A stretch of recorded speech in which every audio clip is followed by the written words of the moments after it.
Since I'm a child, it was my heart desire to become a seafarer, to become a captain. I was 2 steps away from becoming a captain. I did not just like my job on the sea. I love it.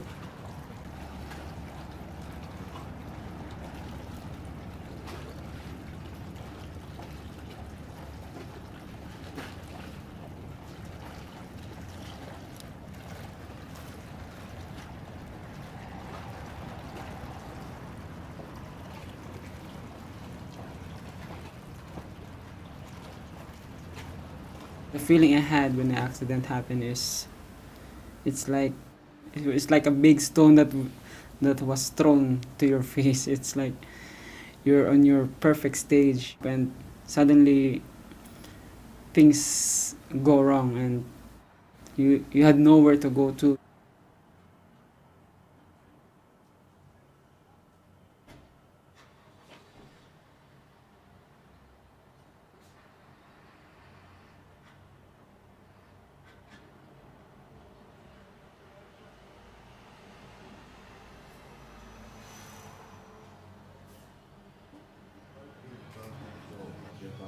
Mr. York Moritz is I always call him as my second father because he's always there when you need support. He treated me as a son.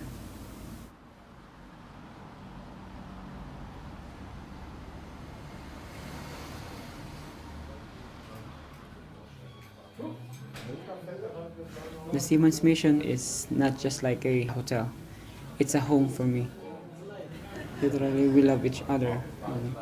It's good that you have something that takes away all your boredom, takes away all your pain, and it's fun.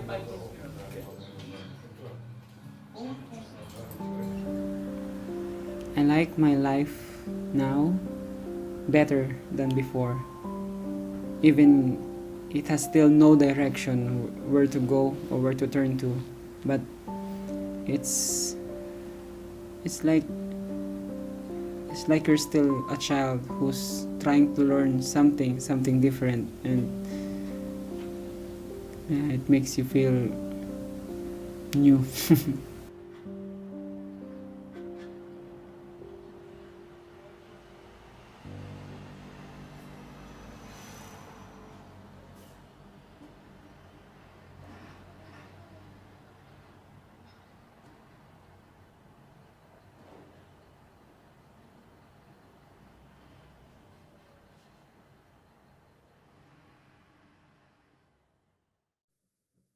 Welcome aboard. I am Lynn Bacani. This is Maritime Viewpoints on Marino World Online. Joining us is Mr. Dan ALDRICH B. Tolentino, Training Manager and Philippine Representative of International Maritime Employers Council or IMEC. Welcome to the program, Dan, the big bro. Hi, Lynn. Magandang buhay sa lahat. Yes. Good evening, Dan, and masaya ako ngayon dahil ikaw ang kasama ko sa special day na ito. Dahil feeling ko ay bumabata na naman ako. Because I know kapag Dan, the big bro, ay marami tayong taga-subaybay ng mga kadete. Dahil yan nga yung linya mo ngayon, di ba? But bago natin puntahan yan, let's talk about the video, no? When was that done? That was year 2011.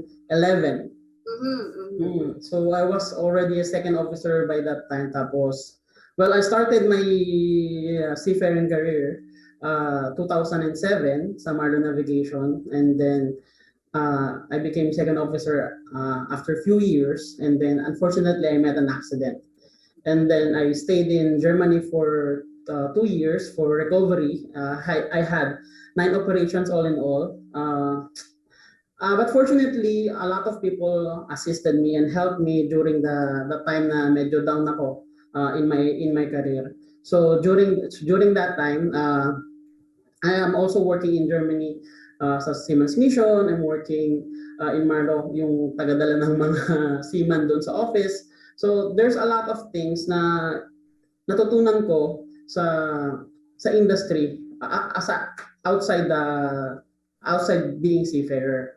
So and then nagkaroon ako ng opportunity as well to talk and to deal with a lot of mga shipping representative that I able to understand the inside naman ng business. So of course I was suffering as also anxiety and depression that time because of the accident, and di ba, knowing you have 9 operations all in all, hindi siya madali. Pero upon the recovery naman, naisip ko na of course I need to decide whether I need to move forward or be stuck in my career. So when I decided that I need to move forward with my career, then ayun na, nagtuloy-tuloy na. So after 2 years sa Germany, I went back to Manila.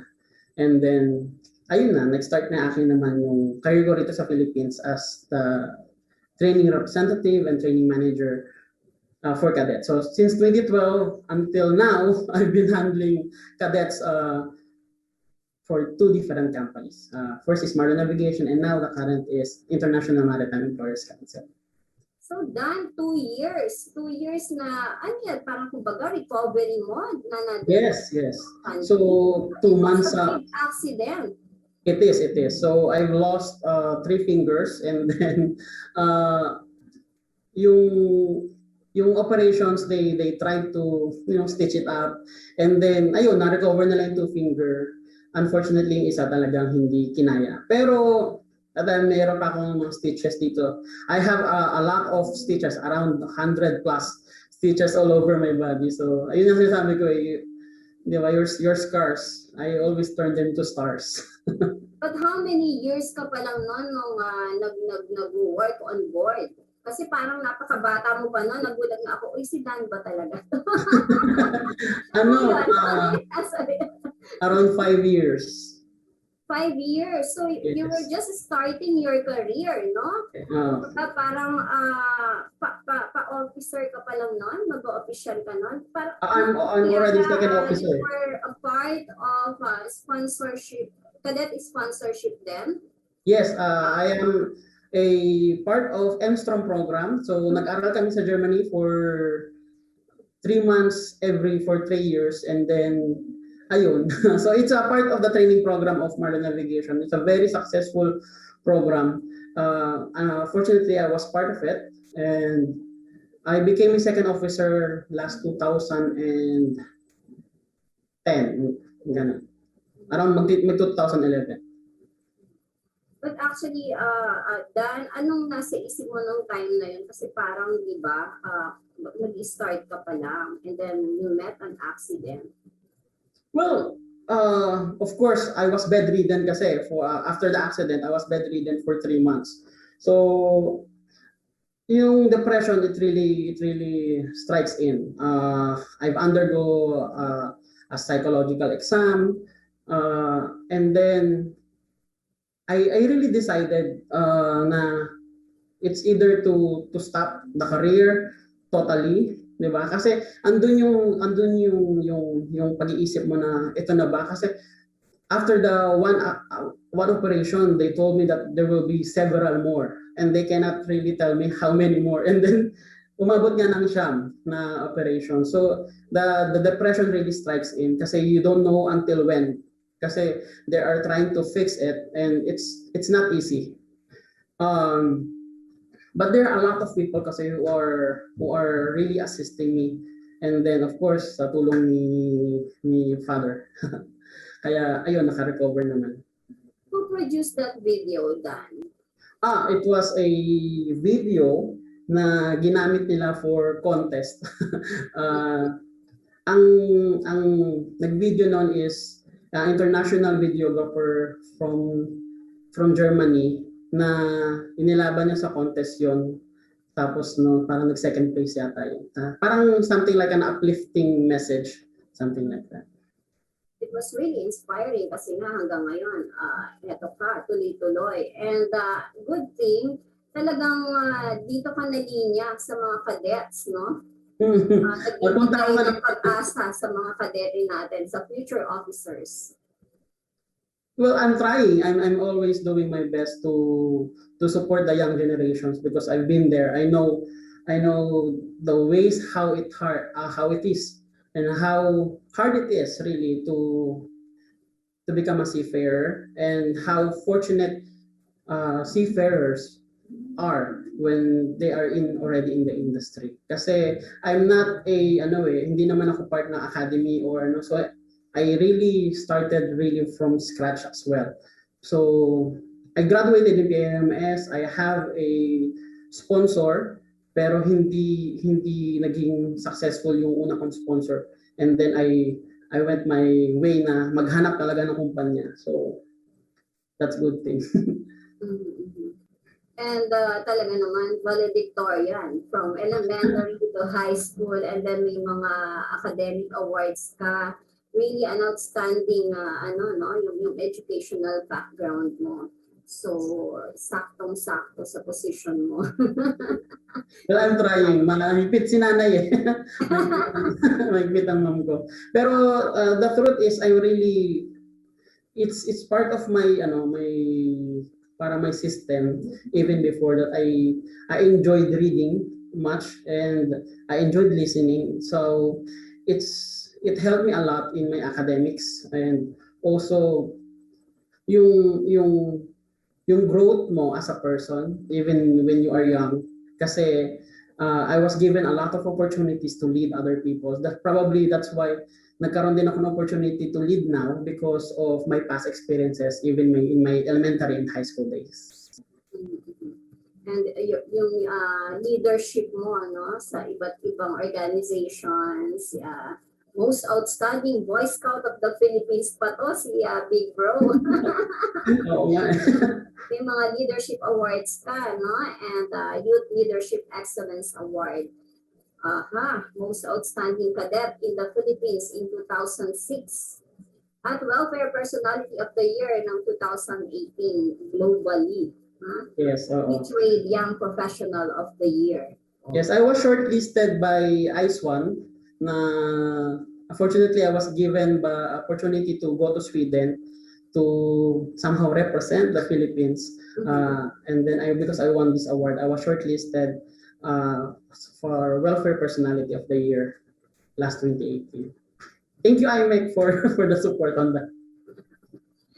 And talking about IMEC, syempre, when we return after the break, pag-usapan na natin yung mga opportunities na ibinibigay ng International Maritime Flyers Council or IMEC sa pamamagitan nila Mr. Dan Tolentino at ng kanyang partner dyan na training manager na si Mr. Adam Lewis. Sa pagbabalik po yan ng Maritime Viewpoints. Would you like to be a seafarer? Of course you would.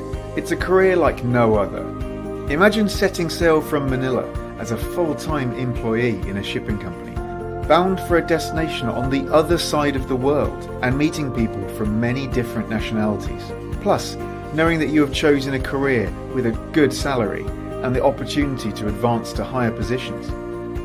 If you decide one day to come back ashore, the shipping industry offers plenty of opportunities for seafarers with the right experience. Seafaring is a career for life, and it's a very good one.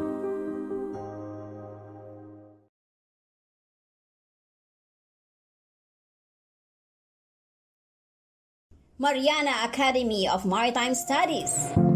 Full STCW assessment for seafarers. One-stop shop. Unique with mapped up bridge.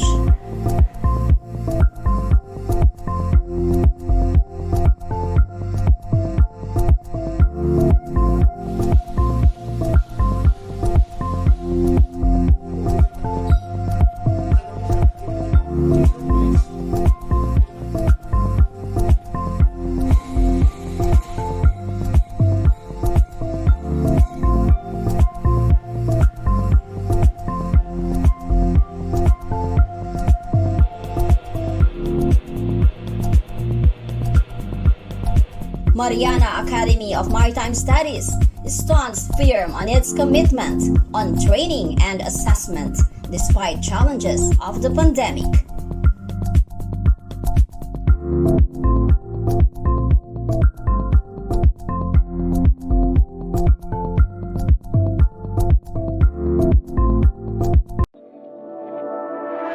What if I tell you that KSIM Connect has become a reality?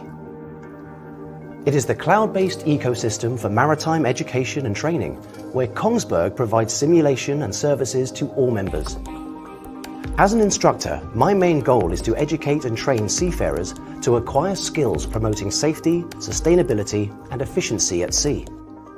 At KSIM Connect, I can efficiently manage my simulators, my exercises, and my students.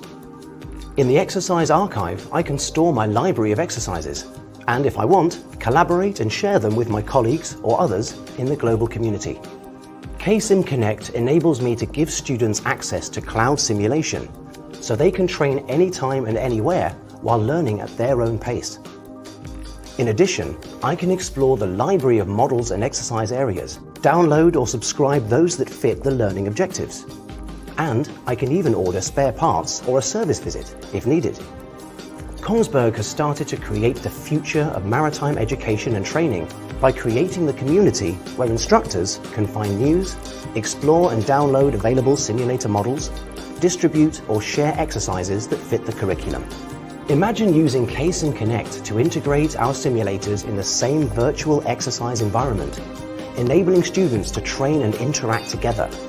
It doesn't matter whether you're in Singapore, Australia, or in the United States.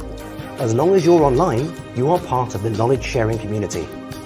Kongsberg is shaping the future of maritime education and training by creating the community. Let's continue building this community together for the benefit of ourselves and the entire maritime training industry. Join KSIM Connect today.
It all started from building homes in the South and transformed into providing roof for every Filipino family. Solar Resources Incorporated's residential developments let you live in space that allows you to achieve a balanced lifestyle.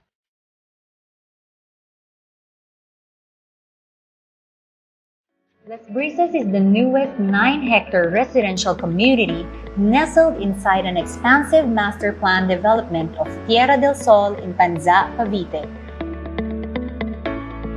Offering around-the-clock security, a playground for the kids, and leisure hubs for your relaxation and entertainment. This residential community is located between Panza and 13 Martires, Cavite. It's only 4.3 kilometers away from SM City 13, Tower Mall 13, and Public Market.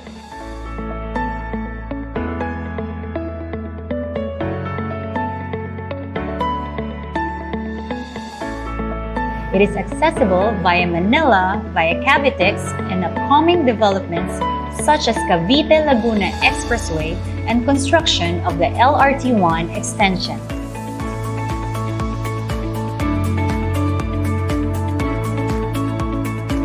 Solar Resources Incorporated is committed to offering you your ideal home that makes valuable investment and that great suburban experience.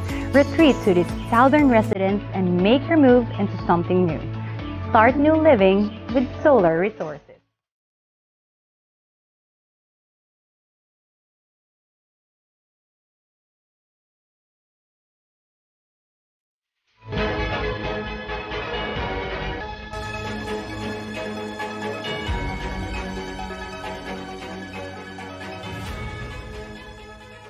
We're back on the program. This is Maritime Viewpoints at kasama pa rin po natin si Mr. Dan, the BIGBRO Tolentino. Dan, kumusta ngayon ang program ng IMEC para sa ating mga kadete, especially in times of pandemic? Well,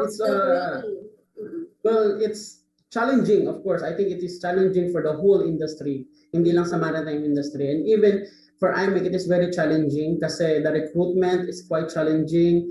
The monitoring, I cannot go to MAAP to talk to the cadets. So of course, I always resort to the technology at alam mo naman, di ba, sa Pilipinas, hindi naman ganun always kalakas ang ating Wi-Fi. Pero if you have that grit, you will still make sure na you make it happen.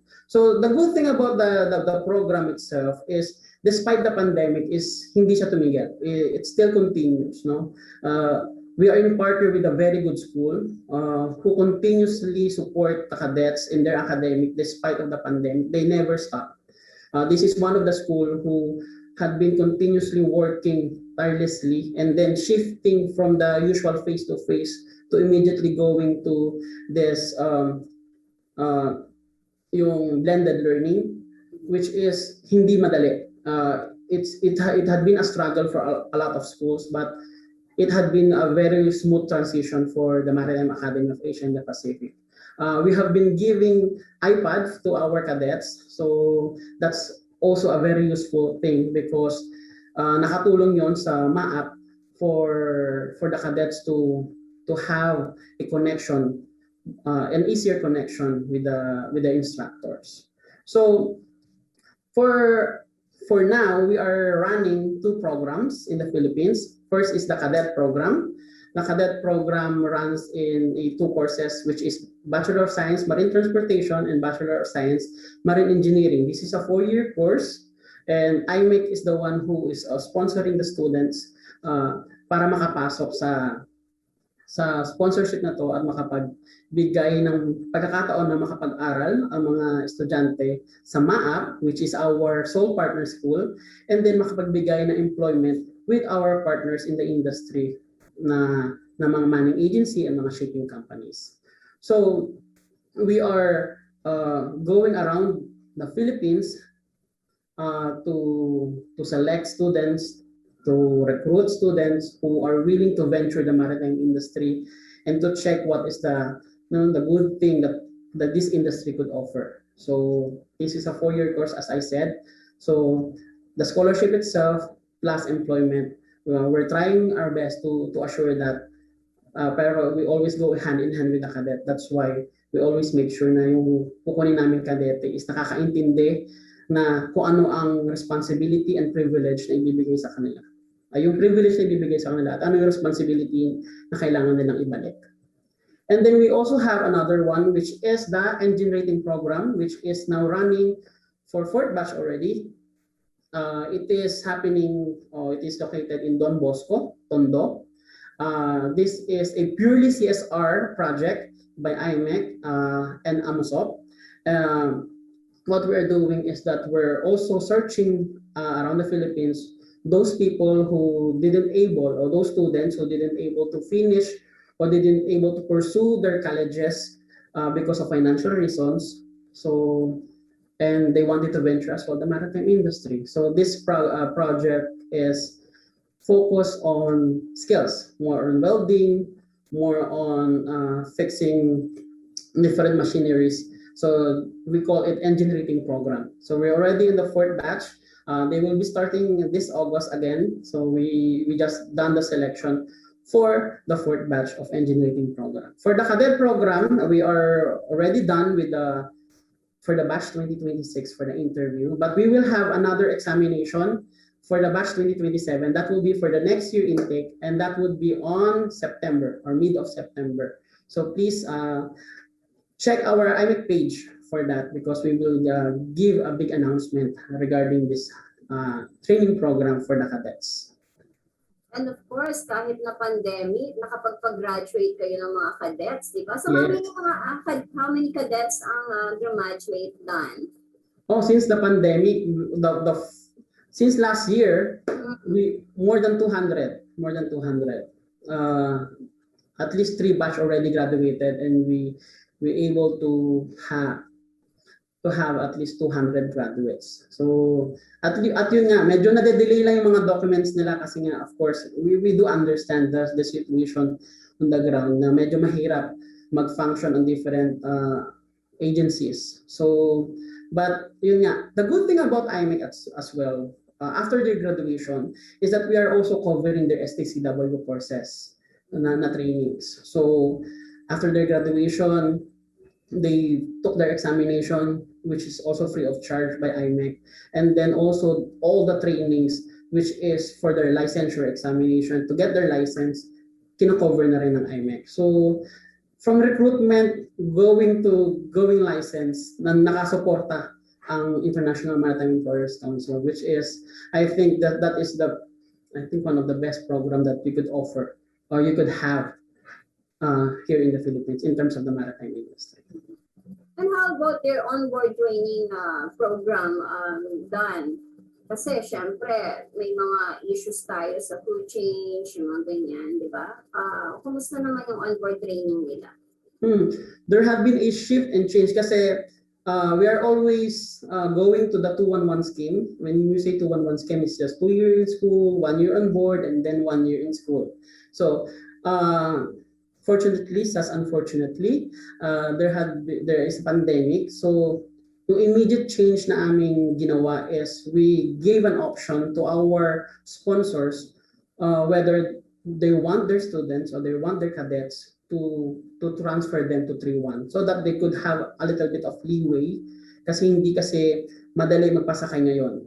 Okay, some of the companies don't really recognize the cadets as a essential part ng crew. So because of that, we gave leeways to some companies. So medyo mahirap, pero last year nakapagpasakay pa rin kami ng more than 100 students, so 140 students. And this year, kaya magpapasakay kami ng mga 270 students. So achievable naman. Yun nga lang, hindi siya ganun kadali.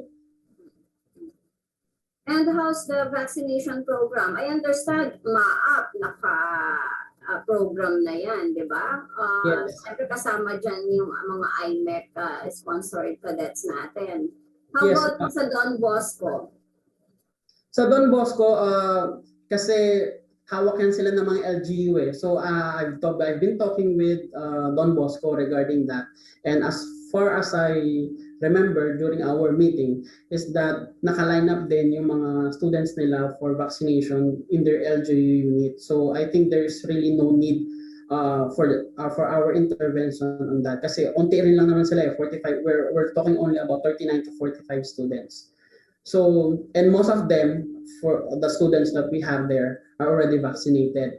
For the cadets naman, of course, we are always in partner with MAAP, and as far as I remember, they will be vaccinated once the vaccine already come this July, mid of July. So yung mga pasakay, papuntahin namin sa Amosop, and they will be vaccinated, and all of the cadets in MAAP will also be vaccinated at least mid to end of July. That's the last information that I have.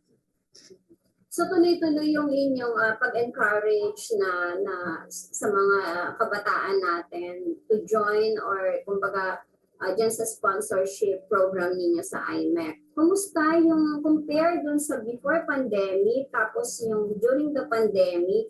Paano yung recruitment ninyo? Okay, before the pandemic, the examination is always face-to-face.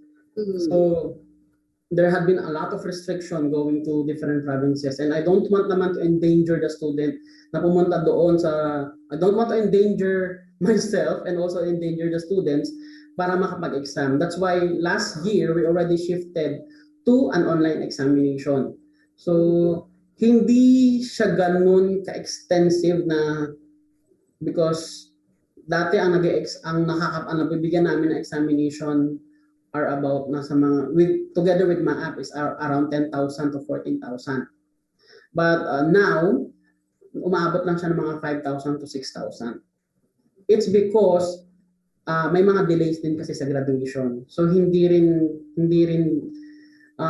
yung senior high schools are not yet, hindi pa sila graduate. That's why hindi rin sila makapag-exam.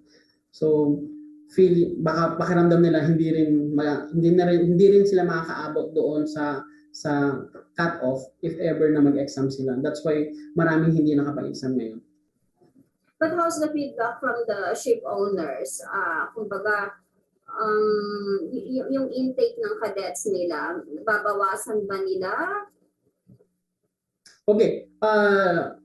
Last year, we are selecting 270 cadets, and we are still targeting 270 cadets. Wala namang difference doon. Unfortunately, when the time na papasok na sila sa MAAP, ang nakapasok lang is only 220 cadets because of medical and because of the pandemic itself. So, at since na pandemic pa rin ngayon, we don't want naman na magbigay ng false hope to all the parties concerned. That's why we only have 220 cadets now, and we are expecting around 200 cadets na papasok. So hindi naman malaki yung deduction or anything. Sa totoo lang, hindi naman talaga nag-deduct. Wala naman yun sa idea ng mga sponsors, because most of our sponsors, if not all, are looking at this program as an investment. Diba? It's an investment to have future captains and chief engineers. So I think they will not just parang isasantabi itong investment na ito, lalo na katuwang naman nila ang IMEC in regards to molding these cadets to become future officers for their fleets. But then, based on your experience, lalo na nung kasagsagan ng pandemic, no, may mga naipit din ba tayong mga cadets na on board na hindi nakabalik? How did you handle the situation? At paano ngayon yan? May mga challenges pa rin tayo. Last year, there had been a lot kasi I think nangangapa lahat eh. What will happen? How much budget should they allocate? Diba? Even the crew change is a big pain for everyone. The government itself is restricting a lot, no? A lot of seafarers na makabalik dito sa Pilipinas. And even the airports around the globe hindi nagtatanggap ng mga ng mga pabalik. So it's really a big challenge. So I always talk to my cadets, and I always make sure that I could give them information on how we could proceed with their career, because when they go back, they always think what would be next for me, right? So I always try to give them a chart of their career. Okay, you will have a delay and you will be continuing this, etc., etc. So I think medyo nalilesen yung issue if you are clear and if you have a laid up plan for different cadets on their different situations. So, of course, nagkaroon ng issues in terms of crew changes, pero it's not really that big kasi nakapagplano ako for the cadets. So aside from the cadets, how do you manage naman the concerns of the parents, di ba? Kasi syempre, masyadong mga nag-aalala yan sa mga cadets, sa mga anak nila. That's true, that's true. Kasi aside from managing the cadets, you also need to, of course, you don't need to manage the parents, but you need to inform the parents and you need to give them an assurance of what is really happening to their sons and daughters on board. And kung kailan ba sila uuwi or etc. Kung meron ng issue. So I always make sure that I am always open, di ba? I'm always open to the questions. I always have this group chat. The good thing about the Facebook and the Messenger is I always have this group chat with the parents, and they could always ask me questions. They could always give me a call if there's an emergency, if they feel that they need to ask questions, then I'm always open to answer. And then there is also a regular information dissemination to the parents of what is happening and what supposed to happen if ever na magkaroon ng delay sa school or magkaroon ng delay man sa pagbaba ng mga kadete. Of course, issues then yung mga emotional and then yung psychological nila on board, di ba? Especially this, kasi mga medyo, syempre, kabataan pa yan, di ba? Correct. How do you handle that in IMEC? How do you support our cadets pagdating sa natin, sa welfare? Okay. Well, there's 2 points na tingin ko is naging good for me. First is the cadets are well-disciplined. They are well-trained in the academy. So yung foundation of their discipline, the foundation of the way they handle the situations, the way they adapt to certain changes that is happening on board and happening in their life, medyo mas matatag sila talaga. That's one point. And the other point is because I also need to improve myself. That's why I enrolled to become a life coach. I've been a life coach already for 2 years.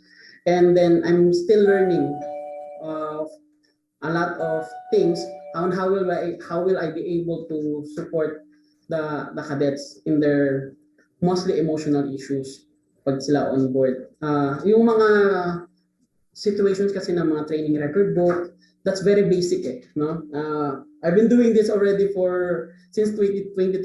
So a lot of issues sa kadete medyo na yung mga problems kasi paulit-ulit lang So medyo gamay mo na kung magkakaroon man ng issue, parang at the back of your head, ito yung ginawa ko dati o ito yung probability na kaya kong magawa para sa kanila.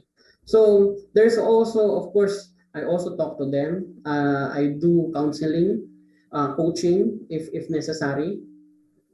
Pero I don't step to the situation na kailangan ko mag-prescribe ng gamot or anything. I know myself. Ito lang ang kaya kong gawin, and then I could give you an assurance in a way na this is what will happen in your career. Kasi most of the time naman yung emotional issues ng kadete is kung ano ang mangyayari sa kanila because of the situation.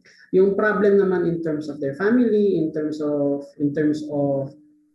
for example relationship or etc. Napag-uusapan na yan even before na sumakay ng barko na if you have issues with your family, we could deal that when you're already here in the Philippines. If you are issues with your relationship, focus first on your on board as much as possible. Yan muna ang career mo, and then once you're here, we could deal with that. I could help you as much as I can, pero hindi pwede kasi na you cannot really serve two masters, especially when you're already emotionally on board, emotionally restricted on board. So I think most of my cadets, if not all, are well versed already sa kanilang mga dapat na gawin. So mayroong mga konting issues, pero I could deal with that in a good way naman. Dan, I know you have a lot of things to share with our cadets, mga inspiring words, and based mismo din sa experience mo. And you are a survivor nitong pandemic, di ba? Yes. Tested positive also sa COVID-19. Paano Yes. natin?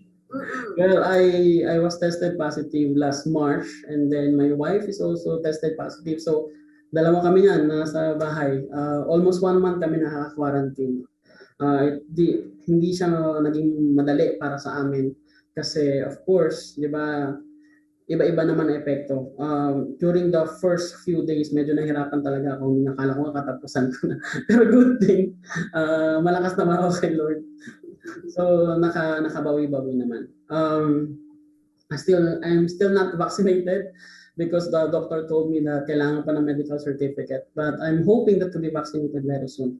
So yes, I am a survivor of a lot of things. And then I think that the good thing about that is, the different simple things na ginagawa mo, your success stories are sometimes even small bits of your success stories could be a survivor kit for a lot of people, no? Um, yung napagdaanan mo, if you could just tell them what you have done, what what what are the things that you have encountered and succeeded. Kapag napakinggan kasi ng different people, even small bit of that could be a good survival kit for them when they experience similar things. So, ano pa yung advice mo sa ating mga cadets and even sa kanilang mga parents? I think one of the best thing that I could advise to the cadet is to know their priorities and plan their steps very well. No, you have your vision and you have your mission, and then know your core. No, understand your core kung bakit nyo ginagawa yung isang bagay. Diba? If you wanted to become seafarer, know the reason why and understand the reason why. And then always share to your parents, and then parents share to your children your insights. Kasi hindi naman ito career lang nila. It is your career with them. No? I always tell to my students and to my cadets na they don't work for me. No? I work with them and they work with me. Kasi their career is not theirs alone. It is our career na the companies are investing, IMEC is investing, a lot of people, MAAP is investing time, effort, money for them to succeed. And they need to understand that this privilege that is given to them is very exceptional. And with that privilege, there is an equal responsibility that they need to understand and they need to do. So, yun lang, know your priorities, and then understand your core and your why you are doing these things. And for the parents? And for the parents, please don't be so worried so much sa inyong mga anak. No? They're around 19, 20, 21. Medyo mature na yan po sila. So, they are in good hands naman po. We always make sure na you are well informed of their well-being. And if in any case po na there is a situation na we cannot control, we will always do our best to involve you para at least it will be a collective decision on how we could move forward if some circumstances happens to the students. So please bear with us during this pandemic if there are some issues na hindi namin masagot basta-basta. Pero we're here for you and we are here for the students as well. So feel free to contact me whenever that you feel that kailangan ako makausap. So my line is always open for you guys. And on behalf of IMEC, Dan, as you as a training manager and representative here in the Philippines. Yes, on behalf of my IMEC, I wanted to say thank you to all the Filipinos and all the stakeholders that is supporting the Filipino cadets that is continuously growing. No? We are grateful and we are very happy with the results that we are getting from the cadets. And then we are happy that they're very successful despite this situation that we are in. So I hope that the program lasts for a very, very long time, and then we could help more Filipinos because that's our goal.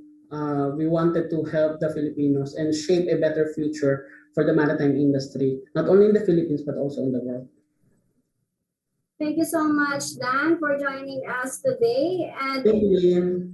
Definitely, you are an inspiration to our youth and to all of us too. Thank you, Lynn. Thank you. Mr. ALDRICH B. Tolentino, Training Manager and Philippine Representative of International Maritime Employers Council, or IMEC. Thank you for watching Maritime Viewpoints here on Marino World Online. See you again next Saturday.